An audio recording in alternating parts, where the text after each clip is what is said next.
I think Ubisoft is more concerned with shoving Tom Clancy and all these random cameos than they are making a new game, unfortunately. The Harlem Twin, I finally caught alive. Love the vids, man. Oh, appreciate you, brother. Thank you for the support. Yeah, those postings, that thing, bro. You just get all the second you get a little bit of clout on Instagram, they start they be scoping your page. You don't even be doing hashtags at all. They still be finding you. Are you gonna watch Mulan on Disney Plus for $30? Hell no. If it's Black Widow, yes. But Mulan, listen, no. It might be decent, but is it $30 decent? No. At least you can keep it as long as you subscribe to Disney Plus, which is bullshit. Do you think the media will get mad if they remaster Resident Evil 5? Remaster it? Oh, God. Why? They'll just port it again. I'd rather them port it for $20 than remaster it at $60. There's a rumor that Ninja Gaiden will be coming back as an Xbox exclusive. I would love for that, but I feel the rumor is BS. Guys, I'll just tell you this, guys. 9 out of 10 rumors in the gaming industry are BS. Like, there was literally 6 years of straight Crash Bandicoot is coming back rumors until we got the Insane Trilogy. And even then, it was just a remaster. It wasn't a new game. We didn't get a new game until this year. So just relax. You know what I'm saying? $30 for Mulan is legit. I have a family of 4. Nah, Chuck, brother, no.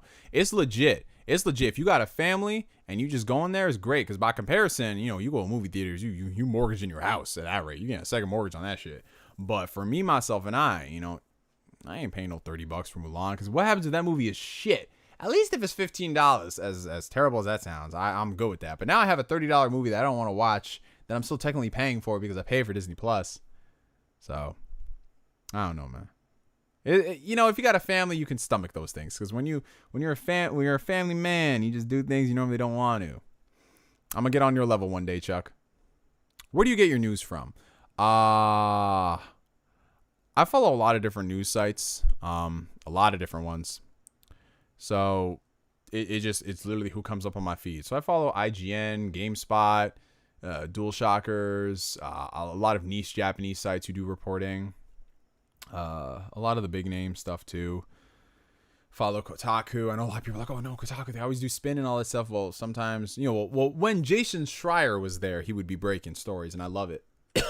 I love Jason Schreier. I love what he does.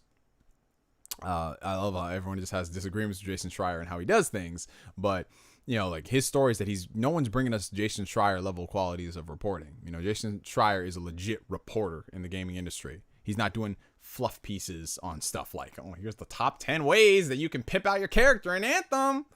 You know, like, so I like Jason Schreier a lot. I follow him. I follow a lot of analyst pages. So people who report the news, that's just the data, you know, without putting their crazy spin on it.